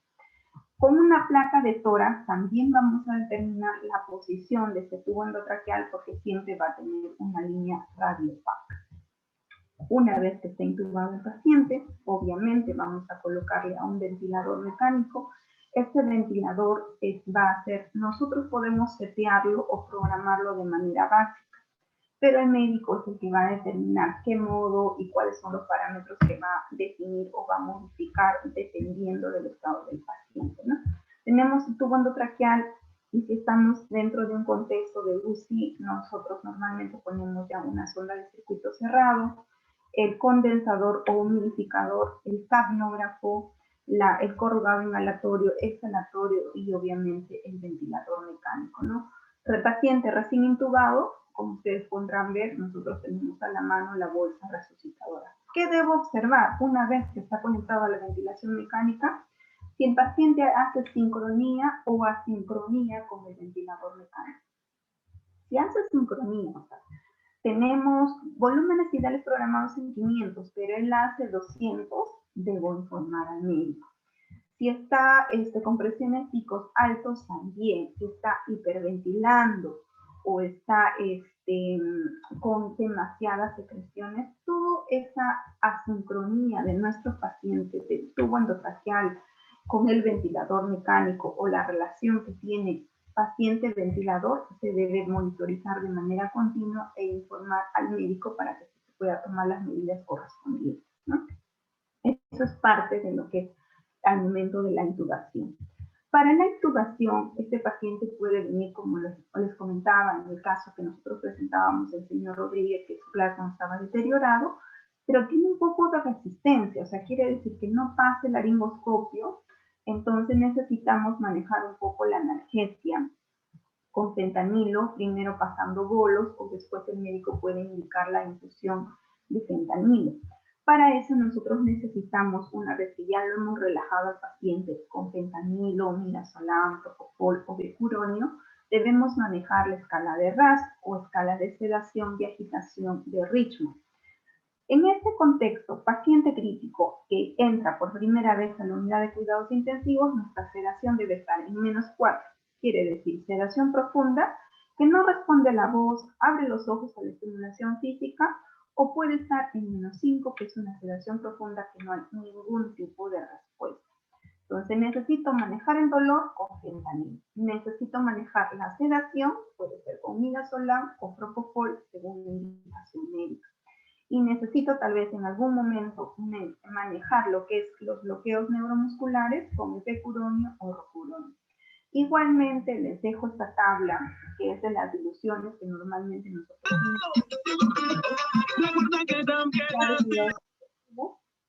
las diluciones que normalmente hacemos, todos se diluyen, la mayoría con cloruro de sodio y fentanilo. Normalmente preparamos dos ampollas en 100, en midazolam también si son ampollas de 50, son dos ampollas en 100. Si es de 5 miligramos es puro, no se diluye, el propofol también se coloca puro, el rocuronio, también se coloca puro, y el becuronio va a depender si nosotros, el médico nos indica 4 ampollas en 100 o simplemente bolos de becuronio. Eso va a depender de la indicación médica, pero también tienen a consideración esta tabla donde podría ayudarles bastante cómo diluir o cómo preparar y cómo saber las concentraciones de la pseudoanalgesia en nuestro paciente. Acá me olvidaba también que es importante, tenemos ya un muy bien establecido que es el manejo de la sedación, que es la protección pulmonar de nuestros pacientes, ¿no? Una vez que hemos evaluado la parte cardíaca, la parte respiratoria, la perfusión periférica con el llenado capilar, con la cianosis periférica, con la presencia de edema, hemos hecho ya la reposición de volúmenes y también estamos con drogas, debemos hacer el manejo de líquidos o lo que es el monitoreo renal, ¿no? Debemos hacer el registro de los líquidos que están ingresando y también que se están eliminando. Debemos vigilar el estado de hidratación. Tal vez nos estamos pasando de volúmenes y el paciente empieza a congestionarse, tenemos crépitos o también estamos evidentemente viendo el edema con nuestros pacientes. Igualmente, podemos observar el manejo de líquidos con una presión venosa alta o baja, con una PAN alta o baja. Para eso nos sirven estas vías invasivas que han sido colocadas. Observar, como dice, los signos de retención o sobrecarga hídrica. Obviamente, si ocultamos y tenemos crépitos, nos hemos pasado de lo que es volúmenes y necesitamos empezar a hacerle orinar a nuestro paciente. ¿Qué esperamos de este paciente cuando hemos colocado una sonda Foley? Que orine como mínimo de 0,5 a 1 ml por kilogramo de peso por hora. Quiere decir, si pesa 60 kilos, 6 por 5 deben orinar desde 30 centímetros hasta 60 centímetros por hora. Para eso se coloca la sonda Foley para estar midiendo la diuresis a horario. Eso es una de nuestras actividades que nos ayuda el personal técnico y es importantísimo que nosotros estemos evaluando eso. Ya, tengo pasando noradrena, tengo pasando cloruro, he pasado sangre, plaquetas, ya estoy intubado, tengo presión venosa central, el paciente no orina, ya pasaron 3 horas y el paciente no orina, entonces debo informar al médico, mire, ya el paciente ha sido intubado, han colocado catéter venoso central, han colocado línea arterial, ya han pasado la medicación de 3 horas y no orina nada, entonces se tiene que tomar algún tipo de medida, tal vez va a ser necesario un diurético o tal vez no estamos quedándonos muy cortos en cuanto al volumen y necesita reposición más de volumen. Entonces, eso debemos estar informando y comunicando con el médico, ¿no? Observar la diuresis, como ya les mencioné, y obviamente se tiene que colocar al momento que ingresa la sonda Foley a nuestro paciente. Una vez que se ha colocado el catéter venoso central, la intubación, la línea arterial, la sonda Foley, la colocación de sonda nasogástrica es muy esencial y muy importante. Si el abdomen está distendido, debemos de informar al médico para que se pueda colocar una sonda nasogástrica. Una vez que está colocada la sonda nasogástrica, lo vamos a poner a gravedad, o sea, vamos a evaluar el vaciamiento gástrico. Si tenemos residuo gástrico alto, evidentemente no podemos iniciar la dieta enteral. Pero si colocamos en la sonda nasogástrica no hay distensión, miren, se espera 24 a 48 horas y simplemente el paciente ya puede iniciar la dieta enteral, pero vamos a iniciar a volúmenes bajos, 25 a 30 centímetros por hora, son lo mínimo que se debe iniciar la nutrición enteral en este tipo de pacientes. Ya invadido, lo que hacemos es monitorear los gases arteriales. Un AGA basal, el otro AGA puede ser a las 2 o 3 horas, dependiendo de la indicación médica. Para eso nos sirve la línea arterial. El paciente, normalmente como protocolo, nosotros cultivamos todo. O sea, tomamos un cultivo periférico y un cultivo del catéter venoso central. Tomamos, al colocar la sonda Foley, se toma un monocultivo. Y si tienen secreciones bronquiales, también se hace el cultivo de la secreción bronquial.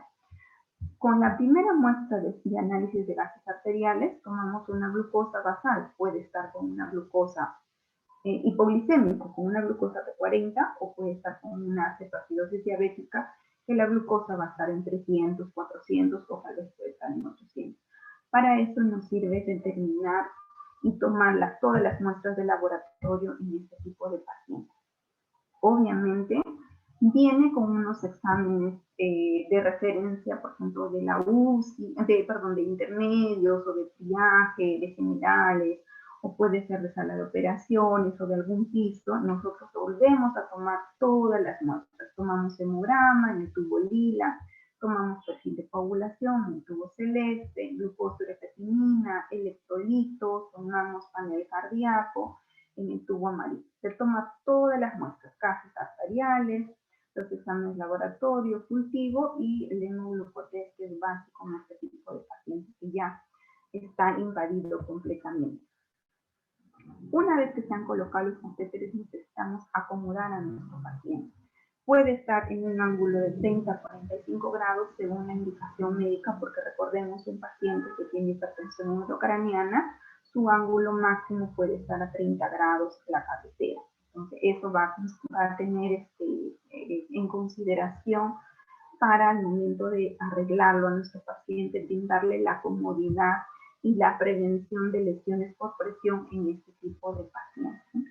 Obviamente, si el paciente va a ser pronado, tiene que estar ya intubado, colocado el catéter venoso central, colocado la línea, la sonda Foley, la sonda nasogástrica, todas las vías invasivas colocadas para que el paciente pueda ser pronado y colocado en posición de Trendelenburg si es que va a iniciar dieta enteral, y también para evitar la aspiración de secreciones. Tiene dos funciones esta posición de Trendelenburg: prevenir la aspiración de secreciones, y la otra es para ayudar a la administración de dieta cuando el paciente está pronado. Estos vendrían a ser las intervenciones generales de nuestro paciente al momento que nosotros hacemos el ingreso o la admisión de nuestro paciente en la etapa crítica. Esto es parte de nuestro registro de enfermería. Nosotros tenemos una hoja de monitoreo. Como ustedes podrán observar, están todos los datos generales del paciente y también ponemos todas las tendencias, así como tenemos nuestra hoja gráfica en los pisos.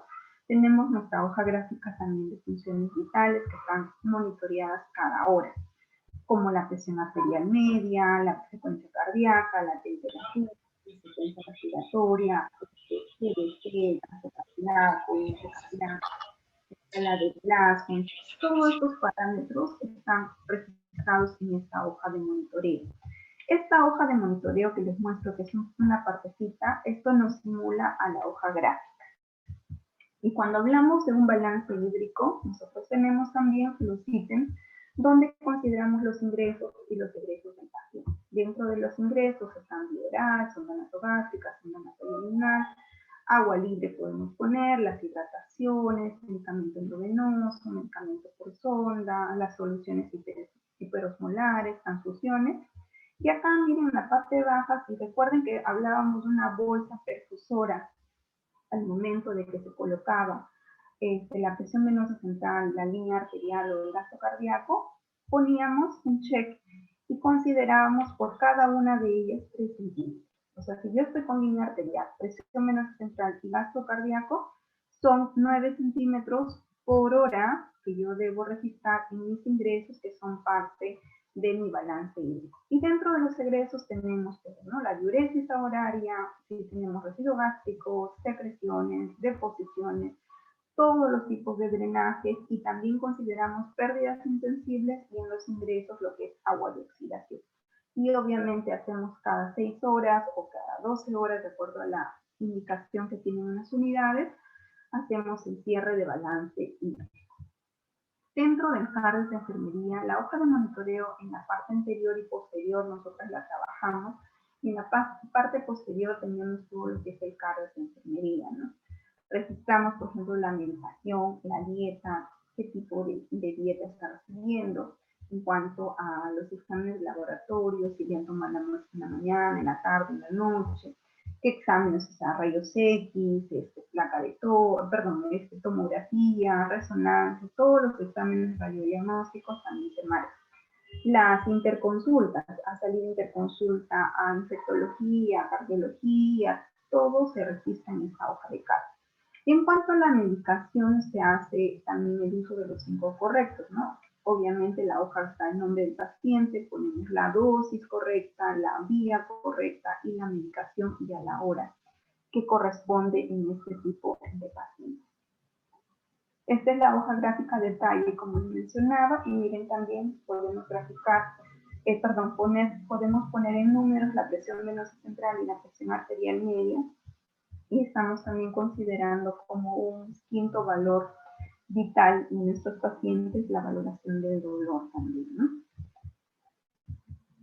En esta hoja tenemos todo el proceso de función de enfermería, donde vamos a encontrar la valoración. Nosotros hemos hecho una valoración subjetiva y la valoración objetiva. Esta está desarrollada según Marjorie Gordon y según también Virginia Henderson. Esta es una hoja de monitoreo que hemos trabajado ya muchos años. Esto es parte de la valoración, nuestros diagnósticos de enfermería, tanto reales como de riesgo, y nuestras intervenciones de enfermería. Acá tenemos la valoración a detalle, la subjetiva, la objetiva, si se puede evaluar la subjetiva, y la objetiva obviamente nosotros lo hacemos, ¿no? Toda la parte de la valoración. Esta ubicación también del cuerpo nos ayuda, por ejemplo, a ubicar localización de quemaduras, ubicación de catéteres, lesiones por presión. Para eso nos sirve esta imagen para poder marcar o graficar si ya está viniendo, por ejemplo, con un UTC, o cuánto de porcentaje del cuerpo está quemado en nuestro paciente, ¿no? Estos son los diagnósticos reales, y estos son los diagnósticos de riesgo, que normalmente los manejamos más común en UCI, que han sido seleccionados. Estas son nuestras intervenciones, por ejemplo, en el estado respiratorio tenemos el manejo de la sedación, manejo ácido base, ácido en calor respiratoria, cuidado de drenaje torácico, oxigenoterapia. Están todas las intervenciones básicas que nos corresponden a los cuidados del estado respiratorio. ¿Qué resultados vamos a esperar en este tipo de pacientes, ¿no? Si se trata, por ejemplo, del estado respiratorio, nosotros esperamos que el intercambio gaseoso sea el adecuado, o sea, que no esté ni hipercapnia ni hipocapnia, el estado respiratorio, que las vías estén permeables para que no tengamos secreciones y que tampoco se aspire nuestro paciente, y dentro de los resultados esperados también está la prevención de la aspiración de nuestro paciente. A medida que nosotros hemos ido avanzando con nuestros cuidados de enfermería, ya les habíamos dado una plaquita que normalmente va en la cabecera del paciente, que también las registramos en la hoja de monitoreo, los riesgos de caída, los riesgos de lesión por presión, el grado de dependencia y la identificación del paciente. Y esta escala aquí, por ejemplo, todas las unidades de cuidados intensivos debemos usar. Hay varias escalas, hay escala TIS, hay escala NES. ¿Por qué es importante que nuestras hojas de monitoreo tengan estas escalas? Para ver la relación de trabajo enfermera-paciente. Miren, si este paciente que está muy delicado tiene, por ejemplo, un valor de TIS mayor de 40, necesita una enfermera por paciente, o necesita 2 enfermeras para este tipo de paciente. En este caso son los pacientes que han sido sometidos a trasplante cardíaco. Pero si tenemos un paciente que necesita solo observación, está con una valoración de PIS menos de 10 el puntaje, y quiere decir que una enfermera necesita tener 4 pacientes. Para eso son los scores o las escalas de trabajo enfermera-paciente en las unidades de cuidados intensivos. Esta es la PIS que nosotros manejamos, pero hay varias escalas que nos pueden ayudar dependiendo del contexto en que ustedes trabajen, ¿no? Por ejemplo, actividades básicas. El paciente dice, requiere vigilancia estándar, signos vitales, registro regular o cálculo de balance hídrico, te da un valor de 5, ¿no? Requiere apoyo ventilatorio, un apoyo ventilatorio total requiere un puntaje. Igualmente, si requiere apoyo cardiovascular, si está usando múltiples vasoactivos, obviamente el puntaje va a ser mayor. Si este paciente entra a programa de diálisis, su puntaje también es mayor, de 3. Si requiere, dice, una medición de presión intracraniana, su puntaje también es alto. Si requiere apoyo metabólico, está con una cetoacidosis diabética o está con una acidosis o alcalosis metabólica, obviamente este paciente va a requerir un mayor puntaje. Y la relación de trabajo enfermera-paciente va a ser alta, o sea, va a tener un puntaje mayor de 40. Y la relación de trabajo enfermera-paciente va a ser 1:1.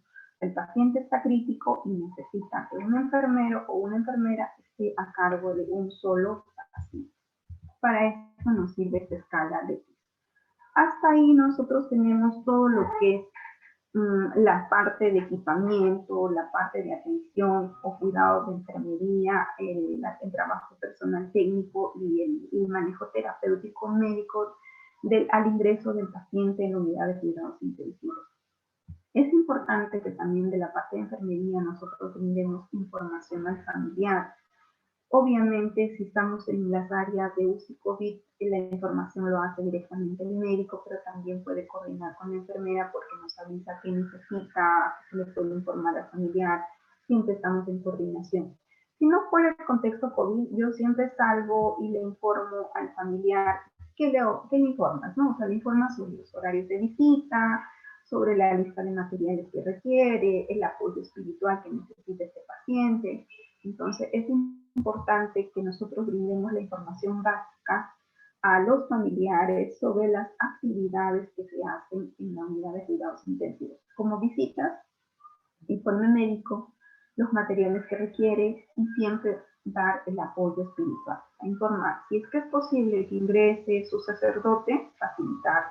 Si es que es posible que ingrese el pastor de su iglesia, facilitar para que pueda tener su apoyo espiritual.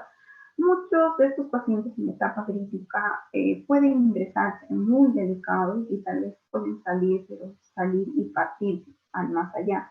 Entonces, en estos momentos muy difíciles es necesario que tengan el apoyo espiritual porque puede ser que nunca más regrese, nunca más vea a su familiar y tenga que partir al más allá y necesite el apoyo espiritual. Eso sí es importante de nuestra parte de enfermería, ¿no? ¿Cuáles son los criterios de alta en general de los pacientes de unidad de cuidados intensivos? Que su problema, por ejemplo, en este caso el shock, haya remitido, ya esté estable, o el síndrome de distrés respiratorio ya haya también mejorado, entonces es un criterio para que el paciente pueda salir de alta. Salir de alta, no tal vez a su casa, sino salir de alta a una sala de intermedios o a UCI o a piso, ¿no? O sea, va a depender del estado del paciente. La necesidad de ventilación mecánica y monitorización invasiva ya dice ha sido revertida, entonces es un criterio para el alta. La suspensión de intervenciones y medicamentos destinados a mantener parámetros hemodinámicos también han sido remitidos, o sea, quiere decir que ya no está con ninguna droga inotrópica, ya no está con ninguna droga vasodilatadora, ya ha salido de riesgo, por ejemplo, de su problema quirúrgico, ya está remitido. Esos son criterios para que el paciente pueda pasar a un piso o a la sala de UCI. El paciente, cuando pasa a esta sala, debe ir con sus prescripciones, tanto médicas como los cuidados de Ya, ponlo en una bolsa, pues, ¿para qué lo tienes ahí? Se debe hacer un resumen de alta, porque programa actualmente de que el paciente puede salir de UCI al hogar con apoyo que se llama familiar acompañante. Entonces, si va a ir a un programa de familiar acompañante, se hace la preparación con anticipación de este familiar que va a asistirlo al paciente en el hogar. Normalmente se debe capacitar a 2 personas que van a trabajar como familiar acompañante para que no se agoten y puedan realmente ayudar a este paciente. Y esto se hace no solamente enfermería, sino que trabaja la psicóloga, la asistente social, la nutricionista, el médico, todo es un equipo multidisciplinario que hace que pueda ir el paciente a casa, pero con cuidados o un control de nosotros de la unidad de cuidados intensivos, ¿no? Información del enfermero de UCI a la sala de piso. Como ya les comentaba, si este paciente va a ir a piso, yo tengo que detallar a mi colega que este paciente estuvo en ventilación mecánica 20 días, que está yendo punto día, que ya tiene ventilador gástrica, está yendo. Esta ya está bien, a esta no hay que. Ya son de 11, entonces la estabilidad hemodinámica de nuestro paciente debe ser informado a mi colega de piso para que también él pueda prever a qué sala va a ir, ¿no? O sea, una sala general o una sala de intermedio. También tenemos unas UCINES en los pisos para que pueda verse dónde va a ubicarse este paciente. Asimismo, al familiar se le tiene que informar. Esto vendrían a ser en forma general todas las intervenciones que nosotros tenemos al momento de hacer el ingreso y el alta de nuestros pacientes a la unidad de cuidados intensivos. Si tuvieran alguna pregunta, estoy ya a responder. Ahora, terminando la presentación, envío el PDF, porque como tiene bastantes fotos, no se va a poder enviarles en PPT, sino en PDF les puedo enviar la presentación. ¿Alguna pregunta, colegas? Yo quisiera hacer una pregunta, licenciada.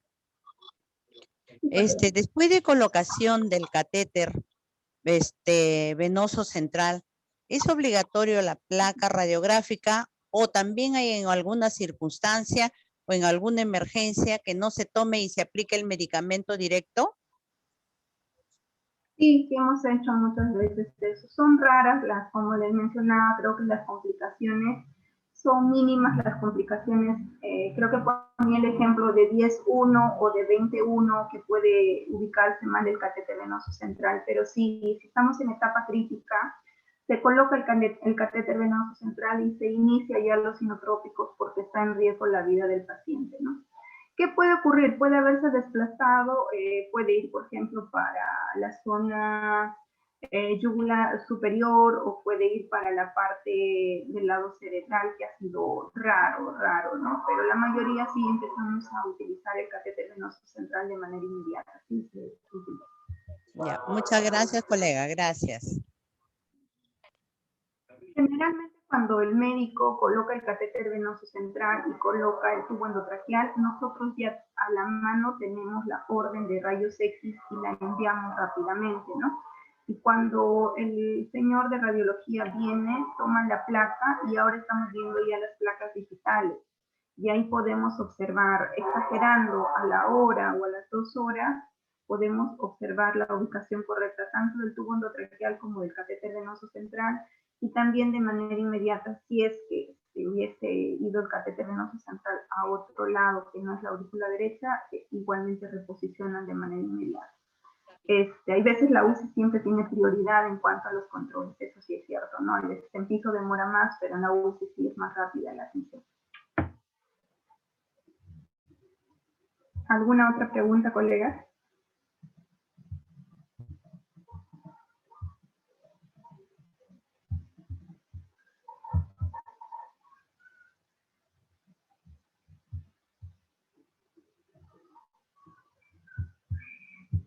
Entonces, solo para cerrar esta presentación, voy a mostrarles el monitoreo con este video, que ya este es el monitoreo que nosotros tenemos en nuestros pacientes. Entonces, está con el EKG, podemos determinar qué ritmo es, si es ritmo sinusal, taquicardia, bradicardia. El celeste es la saturación de oxígeno, que obviamente todos lo conocemos. La onda roja es la presión arterial media. La que está entre paréntesis es la PAN, la famosa PAN, que está en 88. La celeste es la presión venosa central, también para manejar volúmenes o reposición de líquidos, manejo de inotrópicos y vasodilatadores, o también para manejar lo que es diuréticos, ¿no? Nos ayuda también a manejar diuréticos. Lo que vemos en la imagen son las conexiones que van a ir directamente a hacer el monitoreo de nuestros pacientes al momento que se coloca el catéter venoso central. Y acá quiero pararme un ratito. El amarillo es la capnografía. Nosotros, cuando se coloca el tubo endotraqueal en nuestro paciente, si está bien ubicado en la parte pulmonar, podemos ver estas ondas cuadradas que son de la expiración. Y si no está ubicado en el área pulmonar y el tubo se ha ido, por ejemplo, para la vía digestiva, no va a aparecer estas ondas cuadradas de la capnografía. Entonces, esto es un monitoreo hemodinámico de nuestro paciente. Ese es el básico, ¿no? Y cuando ya tenemos el monitoreo que habitualmente nosotros estamos haciendo ahora en las unidades, es con el sistema de FlowTrack, es la colocación también de este catéter a nivel de la arteria, puede ser radial, braquial, femoral, pero tenemos todos sus parámetros. O sea, tenemos índice cardíaco, volumen de variabilidad sistólica, la saturación venosa mixta, presión venosa central, índice de resistencia vascular sistémica, índice cardíaco, gasto cardíaco, volumen sistólico. Entonces, un parámetro más minucioso donde nos puede dar también la conducta a seguir en el monitoreo de paciente crítico. Miren un catéter de línea arterial y se coloca este set que se llama sistema FlowTrack y nos da los valores de gasto cardíaco. Solo para cerrar. Bueno, si no hubiera ninguna otra pregunta, les agradezco la participación de todos ustedes y la atención. Y igualmente en la presentación siempre está mi correo, si ustedes quieren hacer alguna pregunta, igualmente les envío la presentación. Muchas gracias.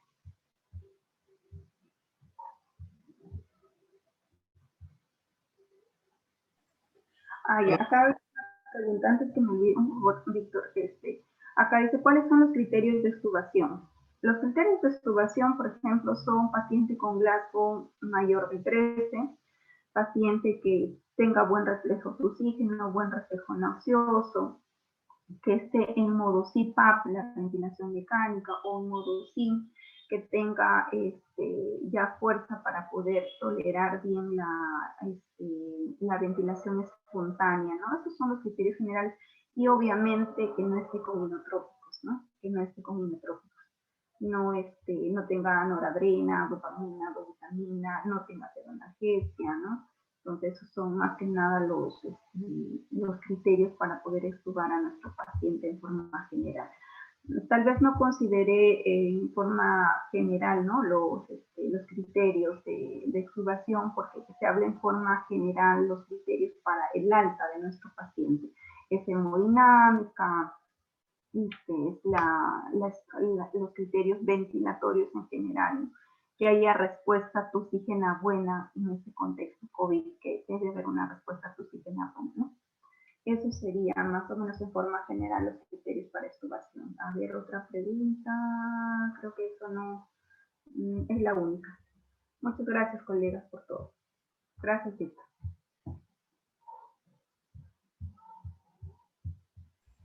Bien, licenciada, si no hay preguntas, si no hay otra interrogante, le agradecemos su excelente participación, su excelente ponencia, y agradecer a los participantes también su presencia. Ya saben ustedes que en otro momento nos encontramos con la distinguida licenciada que siempre dispone de nuestros eventos, y a los participantes que deseen participar en otros cursos se pueden comunicar con nosotros a través de los coordinadores que le han enviado el link de ingreso para este curso. Si desean la certificación y otros materiales que ofrecemos durante el evento, pueden comunicarse al celular que le han enviado, al WhatsApp que le han enviado la invitación. Gracias, hasta la próxima.